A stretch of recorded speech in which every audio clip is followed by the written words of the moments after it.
shout out 57 Jewelers. I sent one of my guys up there the other day. He needed to get a little something there. They're the guys right now rocking the hat. Tankz is rocking the hat, showing support. Shout out my guy Ard Ads. You understand? Yeah, man. But I saw them trying to get onto LB Jewelers as well. I didn't see that. Didn't you see it? No. Did you see that? I saw about that. What was your perspective on that, Tankz? I didn't even fully take in the situation, to be honest. Okay. Can you know a bit more about it? I think the general, a jeweler in Canada tried to like, not even tried to, said like, had a piece that was, I think it was a custom piece, and said that it wasn't genuine, it weren't real diamonds, it weren't this, that, the other, and this is what he's selling, and what is this, and da da da da da. Like, I know LB, I've not made a purchase myself from him, but I know people that have. Yeah. And everything's been by the book. Yeah. Like, all the diamonds were diamond tested. I know my guy, when he made the purchase, he spent a lot of bread. He got his thing tested properly. I think sometimes it's different pieces are made for different people. Some people want that. Some people might have wanted a, what's it called? Moissanite or we've heard people talk about like lab diamonds. Lab diamonds is very common now. A lot of pieces like, are made with lab diamonds. Lab diamonds got explained to me like lab diamonds, like it's the same thing, but like it's different, but it's the same thing basically. That's how it got explained to me. It got broke down in a better way, but it's cheaper, isn't it? It's cheaper to process. It's cheaper to make. Like it's cheaper to get your pieces done with lab diamonds, and they're pretty much diamonds, but just made in a lab, innit? Do you get what I'm saying? So to me, like whatever people want to work with and what's within their budget, it's up to them, innit? Do you get what I'm saying? Yeah. I just didn't want them to discredit him because I know he's proper. He's by the book. He's a proper guy still. So like I said, I want to build, man. Trying to build. We're not trying to destroy. Like Doug. Yes, brother. I like that, man. We need more of that, man. Brother, that's what we do. If you watch all the time, that's our mantra, bro. What's your eyes on the industry with that? Like how people move and building, or like is it like what's your perspective on it? I had a response for something you said actually. What were you saying just before? About the lab diamonds.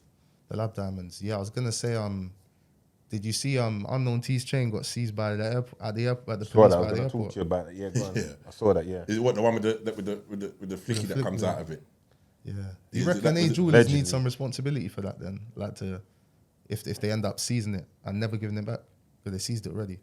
Is it A jewelers or is it because Unknown T after it? Like I feel like if you get a piece made and you ask for something to be put in the piece and they make it for you and you've paid the money to have it made, can you really blame the jewelers or is it on your own responsibility because you made it?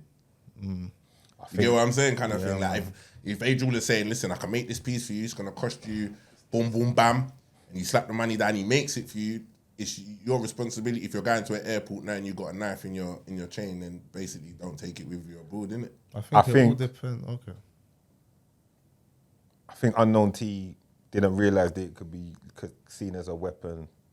I don't think it was probably it was meant to be symbolic. It's not probably meant to be a knife. If it is a knife, it probably just looks like a sharp object. It's just unfortunate, and I hope they give his chain back. But then also at the same time, imagine if you wear something all the time and you don't really flick it out like that, and you might get like just complacent and forget that it's even what it is. Do you get me? Like you wear your piece.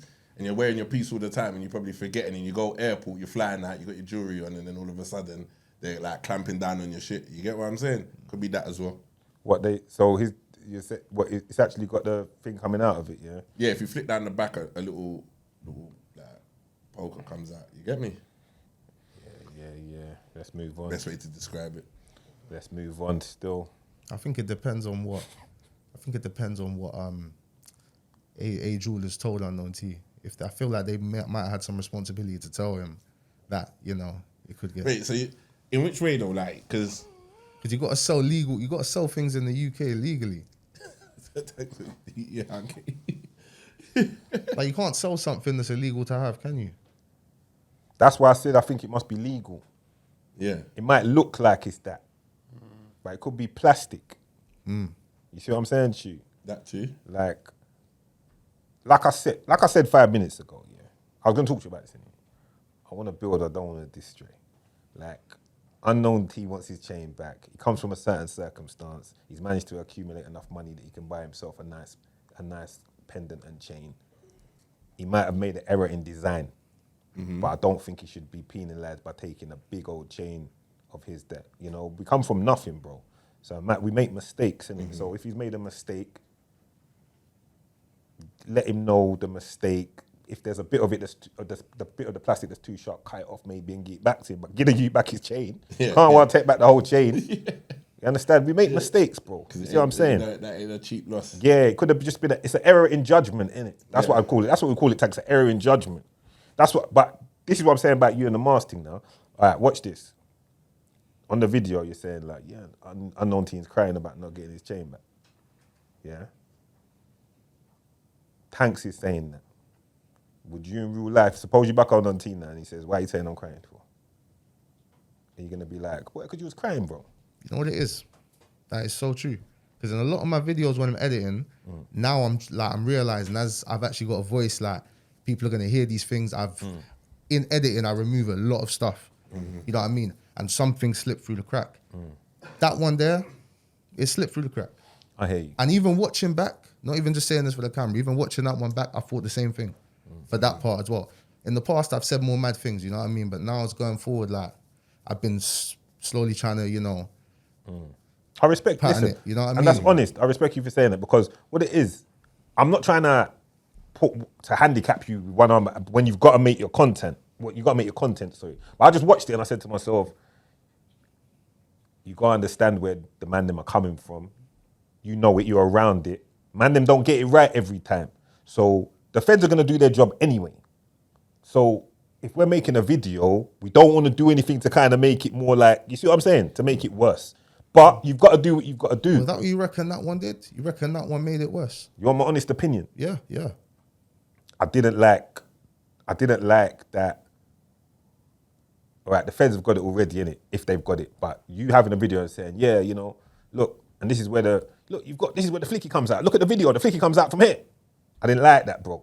Because that's just not how I talk. We don't talk like that. You know what it is? It's a video already on Instagram. I know, but I won't put it up. But if it's a situation where, you know, I actually could be exposing something, I ain't gonna. No, I know. I thought that as well. I thought in my head, bro. That's why I tried to think logically.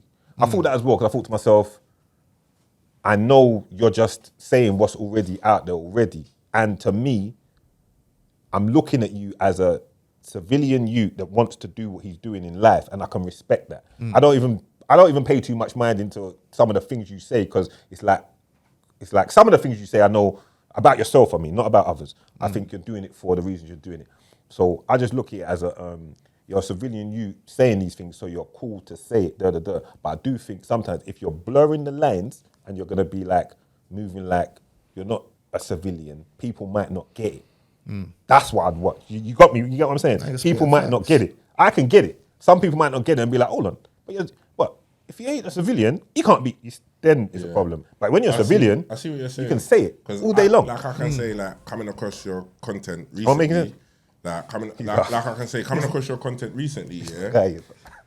For me, I felt like it's informative, right? I feel like it's informative because you break things down. Like we ain't got no one that kind of delves into things that are happening on the scene. So you think I'm informative? No, informative means good. Like you're giving information. You're giving information. Like, by the way, I'm coming back to earth now.